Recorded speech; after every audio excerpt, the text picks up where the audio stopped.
Paul said it in Ephesians 3:21. Dalam Efesus 3 ayat 21, Rasul Paulus berkata, To him be glory in the church by Christ Jesus to all generations forever and ever. bagi dialah kemuliaan di dalam jemaat dan di dalam Kristus Yesus turun-temurun sampai selama-lamanya. Amin. The phrase forever and ever is often translated world without end. Dan ungkapan sampai selama-lamanya itu kadang-kadang atau seringkali diterjemahkan sebagai dunia tanpa akhir. Paul is saying that in the ages to come, we experience God's grace.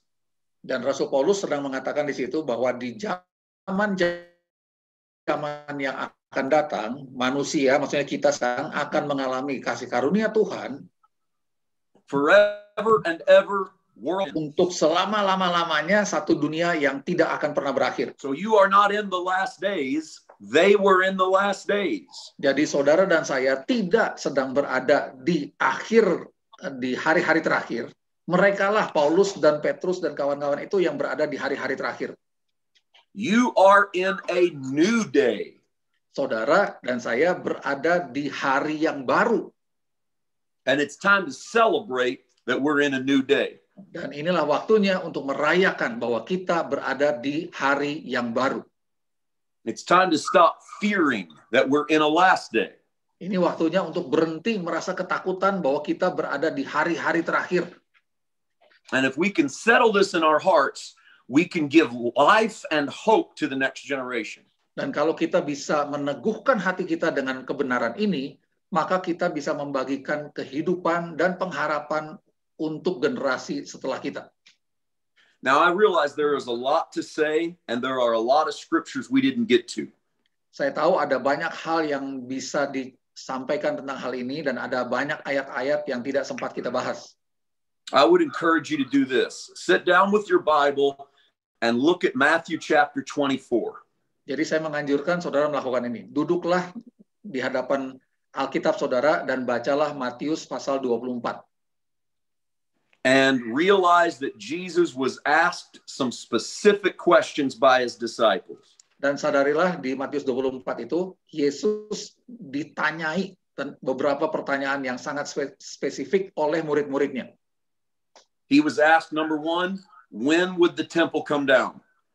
Pertanyaan pertama dari murid-murid adalah kapan bait Allah itu akan runtuh? He was asked, what would be the sign of his coming? Lalu dia ditanyai apa yang akan menjadi tanda kedatangannya.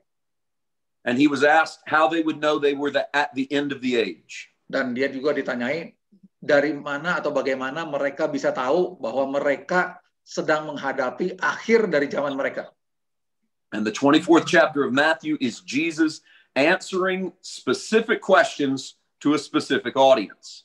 Dan di Matius 24 itu Yesus menjawab pertanyaan-pertanyaan yang spesifik kepada orang-orang yang spesifik juga. And to that specific audience, he says this in Matthew 24:34. Dan di Matius 24 ayat 34, Yesus menjawab kepada murid-muridnya ini, ya, kepada pemirsa atau penanya yang spesifik itu. Matius 24 ayat 34. Assuredly I say to you, this generation will by no means pass away till all these things take place. Sesungguhnya aku berkata kepadamu, sesungguhnya angkatan ini tidak akan berlalu sebelum semuanya ini terjadi. So Jesus promised the generation in front of him that the things he prophesied would happen in their generation. Jadi Yesus berbicara atau berjanji kepada generasi yang dia sedang ajak bicara pada saat itu, bahwa kalian, generasi yang dia maksud itu, tidak akan mati, tidak akan meninggal, katakanlah sebelum semuanya ini terjadi. And they did happen to that generation when the temple fell in AD 70 and Jerusalem was surrounded by armies.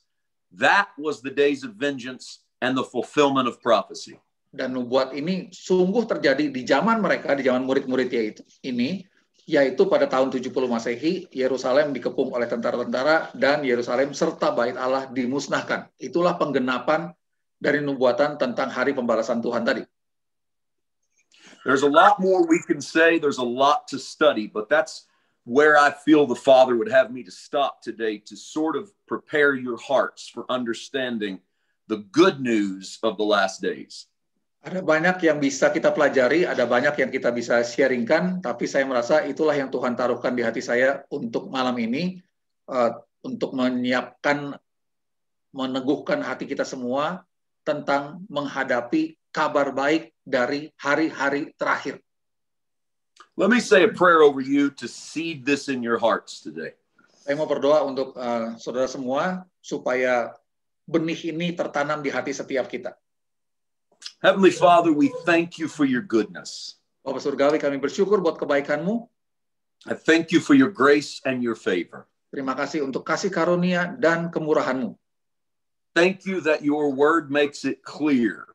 Terima kasih bahwa firman-Mu telah menjadikan jelas That we have nothing to fear and that we can enjoy the age of grace. bahwa kami tidak perlu takut kepada apapun dan kami bisa menikmati zaman kasih karunia For ini. those that have ears to hear, I pray this drop into their spirit. Bagi setiap orang yang punya telinga untuk mendengar, saya berdoa biarlah Engkau menanamkan benih kebenaran ini di roh setiap kami. And I pray that you would give the increase and bring it to fruition. Dan biarlah Engkau yang menumbuhkannya dan biarlah itu menghasilkan buah dalam kehidupan kami. Give us strength and boldness and peace in this hour. Beri kami kekuatan, keberanian, dan juga damai sejahtera pada masa ini. That we do not fear the times. Supaya kami tidak merasa takut terhadap masa waktu yang kami hidupi saat ini. But that we live as if we are in a new day. Tapi biar kami menghidupinya seperti kami berada di hari yang baru. And we thank you and receive your favor in Jesus' name. Dan Amen. kami mengucap syukur dan menerima kemurahan-Mu dalam nama Yesus Kristus. Amin.